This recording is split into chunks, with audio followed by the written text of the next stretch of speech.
সারা পৃথিবীতে বর্তমানে সবচেয়ে বেশি আলোড়ন সৃষ্টি করছে এআই না, আর্টিফিশিয়াল ইন্টেলিজেন্স। এটা নিয়ে একটা ভয়ঙ্কর তথ্য আগে দেই, এটা জানতে হবে। ম্যাসাচুসেটস ইনস্টিটিউট অফ টেকনোলজি তারা 54 জন শিক্ষার্থী বিভিন্ন বিশ্ববিদ্যালয় নিয়ে গবেষণাটা করছে। শিক্ষার্থীদেরকে তারা 3টা ভাগ করছে। এই যে আপনারা এখানে 3 ভাগ আছেন, ভেরি নাইস, 1 2 3। 3 ভাগকে 3টা বুদ্ধি দিয়েছে। কি বুদ্ধি? প্রথম ভাগকে বলছে যে আপনারা একটা রচনা লিখবেন, শুনতে হবে, এটা খুব ইম্পর্টেন্ট।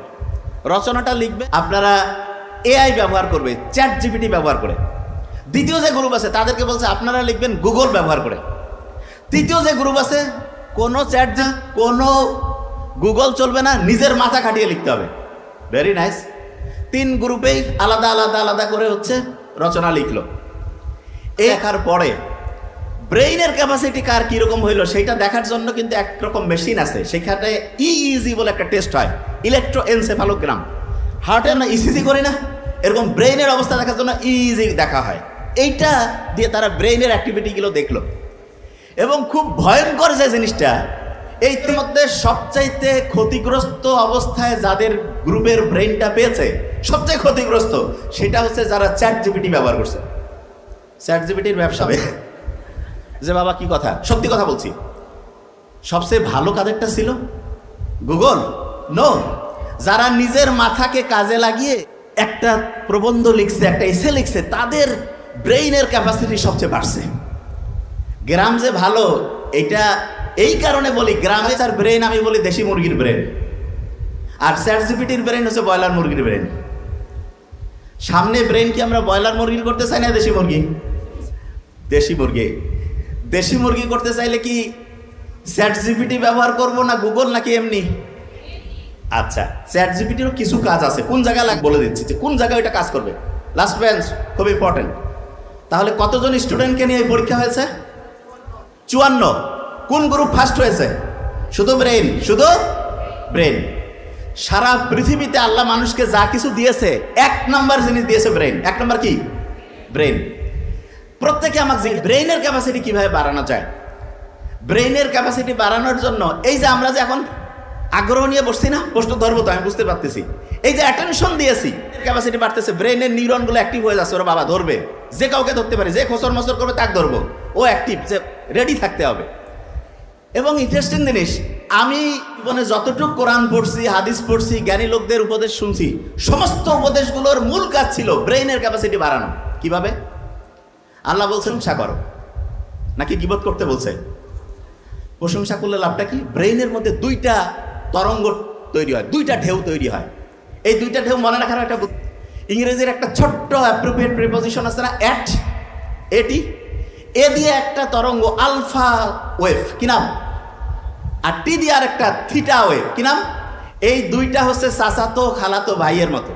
এই 2 ভাই যদি একসাথে আসে, সবচেয়ে পাওয়ারফুল, সবচেয়ে শক্তিশালী হয়ে যায়। কিরকম শক্তিশালী? ওই 2 ভাইয়ের নাম জানি তো, যারা দিয়ে বিমান উড়াইছিল, ওই যে রাইট ভ্রাতৃদ্বয়, খেয়াল আছে? ঠিক তেমনি করে ব্রেইনের সবচেয়ে উপকারী 2টা ঢেউয়ের প্রথমটা আলফা, তারপরেরটার নাম কি? বিজ্ঞানীরা দেখছে যখন কেউ প্রশংসা করে তখন তার ব্রেইনের মধ্যে আলফা এবং থিটা যে ওয়েভটা আছে এটা বাড়তে থাকে। সুবহানাল্লাহ বলবেন। সব হবে নাকি যে এই প্রোগ্রামে যখন শুনবেন আল্লাহর শুকরিয়া আদায় করবেন, আল্লাহর শ্রেষ্ঠত্ব বর্ণনা করবেন, এইটা করার সাথে সাথে আবার ব্রেইনের ক্যাপাসিটি বাড়বে। মনে হয়? আচ্ছা, অন্যের যখন সমালোচনা করি তখন কি হয়? তখন দেখা যায় ব্রেইনের মধ্যে হচ্ছে গ্যাঞ্জাম তৈরি হয়। গ্যাঞ্জাম মানেটা জি দিয়া না, কি দিয়ে? ও বুঝেন নাই, জিতে গ্যাঞ্জাম বুঝার জন্য বলতেছি। জি দিয়ে হয় গামা ওয়েভ, কি নাম? তাহলে ব্রেইনের জন্য সবচেয়ে পচা যেটা, সেটার নাম হচ্ছে গামা ওয়েভ। কি নাম? অন্যের সমালোচনা করেন, অন্যের সম্বন্ধে নেগেটিভ জিনিস একটা করেন, তখন ব্রেইনে কি আলফা হচ্ছে না থিটা না গামা? শয়তান বলছে যে মানুষকে আমি প্রতি মুহূর্তে আল্লাহ তোমার দেখানো রাস্তা থেকে দূরে সরাবো। আল্লাহ বলছে মুমিনদের পারবা না। কয় যে না, আমি দুনিয়ায় এমন এমন চাকচিক্য, এমন সব কায়দা কানুন করব যে সে আস্তে আস্তে শয়তানের, সে তো আর নিজের শয়তানকে নিজের শয়তান কয় না, কয় আমার রাস্তায় চলবে, তোমার কাছ থেকে আমি তাকে দূরে সরাবো। কেন? ওই জায়গায় ডিস্টার্ব শুরু হয়েছে। কোন জায়গায়? ওই গন্ধম ফল যখন খাইলো, এটা থেকে শেখার আছে। আদম আলাইহিস সালাম তার সঙ্গী হাওয়া, হাওয়া নামটা খুব ইন্টারেস্টিং না? আমরা হাওয়া খায় বাসি না? ওকে খুব একা লাগতেছিল, চিন্তা করলো অক্সিজেন লাগবে, হাওয়া। বাম দিকের যে হাড্ডি পাঁজর বাম দিকে হাড় থেকে তৈরি করলো হাওয়াকে। আমি যখন মেডিকেলে ভর্তি হই, আমার এক বড় ভাই ডক্টর, তখন উনি বলতেছেন, আবিল তুমি তো খালি আল্লাহ রসুলের কথা কও, মানসি তো আল্লাহ ধরে ভাই। কয় দেখছো না বিজ্ঞানীরা এখন কৃত্রিম পরীক্ষাগারে মানুষ তৈরি করে ফেলতেছে। আমি বললাম হ্যাঁ এটা তো করতেছে। বলছে তোমার আল্লাহ গাছ ধরতে কত দূর করেন ভাই, বিজ্ঞান যেখানে শেষ আল্লাহ সেখান থেকে শুরু করে। বলে কিরকম? বিজ্ঞানীরা এখন দেখছে আমার চেহারা, ধরা যাক আমার এখান থেকে একটা কোষ নিয়ে পরীক্ষা যাওয়ার পরে বিভিন্ন সময় বিভিন্ন খাবার দাবার দিয়া ওকে ঠিক আমার মতো একটা লোক বানাইতে পারবে। তার মানে আমি যে স্টাইলের লোক, আমার যে জিনের মধ্যে যে পুরুষ, ওর বৈশিষ্ট্য সেম সেম সেম হবে। কিন্তু আল্লাহ যে ক্লোনিং করছে সেটাও শরীরের একটা অংশ থেকে, কিন্তু আল্লাহর ক্লোনিং খুব মারাত্মক। কিরকম? হাড্ডি ইসলামের শরীর থেকে বানাইলো যাকে, সে কি নারী না পুরুষ? পুরুষের শরীর থেকে কোষ নিল, বানাইলো কি পুরুষ না নারী? বিজ্ঞান এখানে চিন্তাই করতে পারে না। বাবু আল্লাহ বলতেছে যে তোমাকে সামান্যতম জ্ঞানের অধিকারী করে বানিয়েছি। তার মানে তুমি এতটা সামান্যতম, সামান্য না আসলে সুপারলেটিভ ডিগ্রি আছে, সামান্যতম আল্লাহ নেই, একেবারেই নগণ্য। এই নগণ্য জ্ঞানের ব্যাখ্যা যখন পড়ি তখন অবাক হয়ে যায়, কি আল্লাহ বানিয়েছেন মানুষকে। কেউ যদি চ্যাট জিপিটিকে জিজ্ঞেস করে তোমার কি হয়েছে, এখন করার দরকার নেই, বাড়িতে যে করিয়েন কিভাবে বানিয়েছে, বলবে যে আমাকে ট্রেনিং দিয়েছে। আল্লাহ প্রথম যে আয়াতটা নাজিল করলো সূরা আলাকের, সেখানে যে মানুষ কিছুই জানতো না তাকে আমি শিখিয়েছি। বিজ্ঞানীরা দেখতেছে কিরে, তার মানে কাউকে ট্রেন করা যায়। এই প্রথম যে আয়াত সেখানে আল্লাহ বলছে জ্ঞান দান করেছি, শিখিয়েছি। এখন কেউ বলতে পারে যে বুঝেন নাই, এই জিনিসটা খুব ইন্টারেস্টিং। আদমকে জ্ঞান দান করছে আল্লাহ এবং তাকে প্রত্যেকটা জিনিসের নাম আমি শিখিয়েছি। নাম শিখিয়েছি মানে কি? প্রত্যেক ধারণা দিয়েছে। তারপর একটা পরীক্ষা হইল। পরীক্ষাটা কিরকম? প্রত্যেক যে ফেরেস্তা ছিল তাদেরকে জিজ্ঞেস করলো এটার নাম বলো, কুইজ। ফেরেস্তারা বলতেছে আল্লাহ ভালো জানে, আমরা জানি। তারপরে আদমকে বললো, আদম টট টট টট টট করে বলতেছে। আর ওই ফেরেস্তাদের মধ্যে একজন স্পেশাল জিন ঢুকছিল যার নাম হচ্ছে ইবলিস। কোনো ফেরেস্তা না, ও প্রথমে শয়তানও ছিল না, ও জিন গোষ্ঠীর মধ্যে, জিনদের কমান্ডার ইন চিফ। জিনদের মধ্যে দেখেন একটা জিনিস, আল্লাহ বলছে জিন আর মানুষকে আমি একসাথে বানাইছি, ঠিক না? মানুষ বোধহয় আমার সাথে ফাইটিংয়ে আসতেছে, গ্যাঞ্জাম লাগাই দিছে। জিন কি এখন পর্যন্ত কোনো টেকনোলজি আবিষ্কার করছে? কেউ পারছে যে জিন, এটা নিয়ে গবেষণা হচ্ছে, চেষ্টা সুপার পাওয়ার, যে জিন যদি একটা কন্ট্রোলে আনা যায়, যেভাবে ওই যে সুলাইমান আলাইহিস সালামের সময় জিনের কন্ট্রোল ছিল, বিলকিসকে হচ্ছে চিঠি লিখলো, সিংহাসন চোখের পলকে চলে আসলো। এইটা যদি করা যায়, ধরা যাক যে ট্রাম্প বসে আছে, এই ধরে আসো, মুহূর্তের মধ্যে সে দেখা গেল যে যেই চেয়ারে বসেছিল টান মারছে, পড়ে গেছে। হইতে পারে না? হইতে পারে তো। তা জিন এরা খুঁজে পাচ্ছে না, কেন খুঁজে পাচ্ছে না সেটা বলতেছি একটু পরে। তা ওই যে আজাজিল সে ওইখানে ছিল, সে যখন কুইজের উত্তর দিতে পারলো না, আল্লাহ তোমার একটা কাজ করতে হবে, এখন কি? সেজদা করো। বলছে আমি এক সেজদা করবো। ওর খুব ইগোতে লাগলো। আল্লাহ বলছে যে কি তোমাকে বাধা দিচ্ছে? আমি আগুন থেকে তৈরি হয়েছে, আগুনের গতি ঊর্ধ্বমতি, আর মাটি থেকে ওনাকে বানাইছো, মাটি কেন আগুন সেজদা করবে? আল্লাহ বলছে তুমি অহংকার করলা, চাদর আল্লাহর হিজাব, এই যে। তখন বলছে তুমি এখান থেকে বেরিয়ে যাও। তখন ও আল্লাহর কাছে কি বললো, যে আমাকে কিয়ামত পর্যন্ত হচ্ছে অবকাশ দাও। বলছে ঠিক আছে। আল্লাহ তো কাউকে চাইলে বেশি করে দেয়, সে যদি মাফ চাইতো আল্লাহ মাফ করে দিত। কিন্তু ওই যে শয়তান, নাম শুনলেই তো, কারো নাম শয়তান আছে নাকি? মিস্টার শয়তান নাম এমন কেউ রাখেও না, না? তাই যে মিস্টার শয়তান তখন বলতেছে যে না আমাকে হচ্ছে যে অবকাশ দেন। তাই ঠিক আছে, ও ঘুরতেছে ঘুরতেছে ঘুরতে ঘুরতেছে, খুব ইম্পর্টেন্ট, ঘুরতে সে চিন্তা করতেছে এরা যদি এইখানেই থাকে তাহলে তো এদেরকে, যে এদের কারণে যেখান থেকে বের হয়েছে এদেরকে এখান থেকে বের করতে হবে। কি করা যায়? গন্ধম ফল খাওয়াইলো না, তারা পৃথিবীতে আসলো। যাও, এইখানে আসার পরে দেখেন আল্লাহর কি টেকনোলজি আর এআই এর কি টেকনোলজি। আল্লাহ কি করছে? আদম আলাইহিস সালামকে যে জ্ঞান দান করছে, আল্লাহ কি এখন কি আমাদের সবাইকে কি ফু মারে? আল্লাহ কি আমাদের সবাইকে আলাদা আলাদা করে শেখায়? কাউকে না। দেখেন আল্লাহর টেকনোলজি কিরকম। চ্যাট জিপিটি প্রত্যেকটা আলাদা আলাদা আলাদা করে ল্যাঙ্গুয়েজ প্রত্যেককে শিখাইতে হয়। আল্লাহ শুধু আদমকে শিখিয়েছেন, শিখানোর পরে বলছে বংশানুক্রমিকভাবে কিয়ামত পর্যন্ত আসবে, সেই জ্ঞানের অংশটা অটোমেটিক বংশ পরম্পরায় ট্রান্সমিট হইতে থাকবে। কিভাবে করলো? আল্লাহ মাত্র বর্ণ বাছাই করছেন। কয়টা বর্ণ? 5টা। কয়টা বর্ণ? 5টা। এই 5টা বর্ণ আল্লাহ 2টা জায়গায় রাখছেন। ধরবো কিন্তু কয়টা জায়গায়?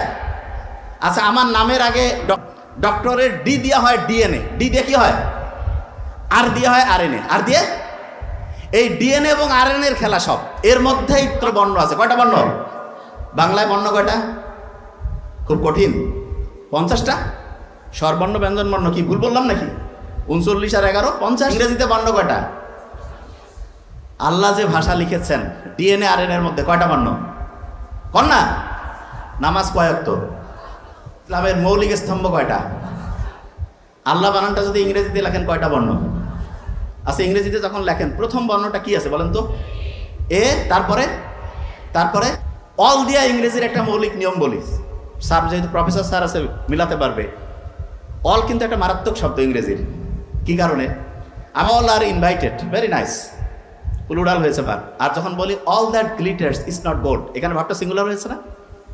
একই অলের সাথে প্রবাদ বাক্যে সিঙ্গুলার হয়, প্রবাদ বাক্য না হলে প্লুরাল হয়। All is well, all's well, that is well. জানি তো এই কথা। তার মানে আল্লাহ ভাষার মধ্যে তো জাদু ঢুকাই দিছে। আপনার কি মনে হয় জানি বাংলা ভারত উপমহাদেশের যারা কি বলে বাংলায় কথা কয় তারা কোনোদিন মিটিং করে বলছে আগামীকাল এটার নাম পানি, এইটার নাম হচ্ছে? মিটিং যদি হইতো বিএনপি কইতো খাতায়, আওয়ামী লীগ কইতো এটা পানি, উল্টা, ঠিক না? তার মানে মিটিং করে তো হয়নি। কিভাবে আসলো চিন্তা করেন তো। আল্লাহ ভাষাটাকে, কোরআনে আশাকে মানুষের মনের মধ্যে, ডিএনএর মধ্যে আল্লাহ ঢুকাই ফেলছে।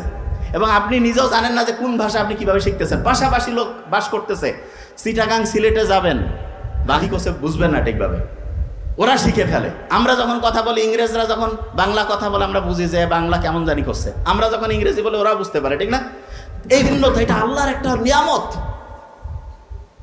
এবং দেখেন আল্লাহ কিভাবে কাজ করে। যে কথা বলছিলাম, যত ভালো কাজ করবেন আপনার ব্রেইনের ক্যাপাসিটি বাড়বে। চ্যাট জিপিটিকে ব্যবহার করবেন সায়েন্টিফিক ওয়েতে। আপনি যদি চ্যাট জিপিটির দাস হন, খেয়াল রাখবেন, আমি একটা জিনিস বলি, যে কোনো টেকনোলজির দাস হওয়া সবচেয়ে খারাপ। টেকনোলজির দাস হয় খুব ভালো, টেকনোলজি আপনার দাস। কীরকম? আপনার একটা কাজ আপনার টেনশন লাগতেছে, তাকে দিয়ে করিয়ে নিলেন, ওকে ফাইন। কিন্তু সে যদি আপনি কি লিখবেন সব যদি টেকনোলজি করে, আস্তে আস্তে আপনি ওর দাসে পরিণত হবেন। ইলন মাস্কের নাম শুনছেন আপনারা? সে চিন্তা করতেছে মানুষে যে আলসা, টেকনোলজিকে ব্যবহার করতে করতে টেকনোলজি যারা আছে, শোনার একটা ঘটনা বলছি এবার। এই যে রোবোটিক সিস্টেম, এই রোবোটিক সিস্টেম নিয়ে একটা ঘটনাটা শুনলে চমকে উঠবেন। খুব বড় একজন বিজ্ঞানী, তাকে একটা রোবট উপহার দিয়েছে। ওই রোবটটার বৈশিষ্ট্য কি জানেন? কোনো কথা কয় না, কিছু করে না। ধরা যাক যে প্রফেসর স্যারকে একটা রোবট দিয়েছে, ওই রোবটটা এসে চুপচাপ আছে, 24 ঘন্টা স্যারকে অবজার্ভ করতে। স্যার যেভাবে কথা বলে, যেভাবে খাওয়া দাওয়া করে, যেভাবে চিঠি লেখে, যেভাবে মোবাইলে কথা বলে, যেভাবে বন্ধুর সাথে আলাপ করে, সব নোট করতেছে। তা স্যার একটা কাগজে লিখে রাখছে আর সাথে কথা বলবো, খেয়াল হারাই ফেলছে। রোবট কি ভুলবে? সে চিন্তা করতেছে স্যারের খেয়াল হারাই গেছে, সমস্যা নেই। সে ফোন দিয়া মার সাথে কথা বলছে। পরে স্যারের মনে হয়েছে কিরে, মায়ের সাথে তো কথা বলি নাই। মাকে ফোন দিছে, বলছে বাবা তুমি না একটু আগে আমার সাথে কথা বললা। চমকে গেছে একটু, যে কিরে একটু আগে কথা বললাম, খেয়ালই তো নাই। তারপরে তার একটা চিঠি লেখার কথা ভুলে গেছে। উনি আবার দ্বিতীয়বার লিখে পাঠাইছে।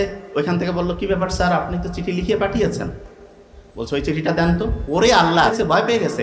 চিঠির লেখা হুবহু স্যারের লেখার মতো। স্যার এবার চিন্তা করতেছে আমি আর ডায়েরিতে লিখবো না। এবার মাথায় খালি মনে মনে চিন্তা করে।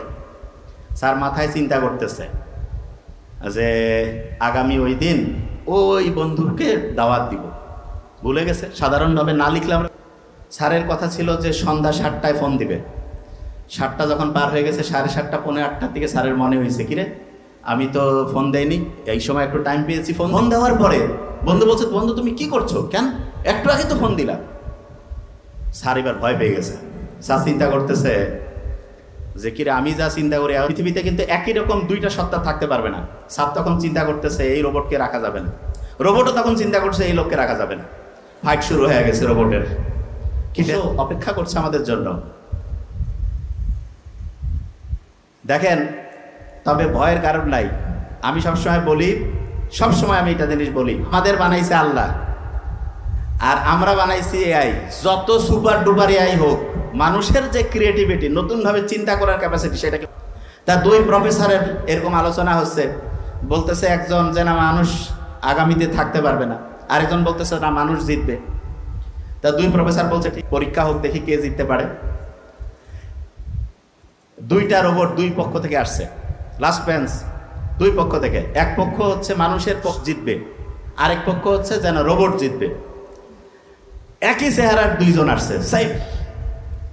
এখন দুইজনের মধ্যে একজন হচ্ছে সত্যিকারের মানুষ, আরেক সত্যিকারের রোবট, কিন্তু চেহারা সবকিছু একদম সেম।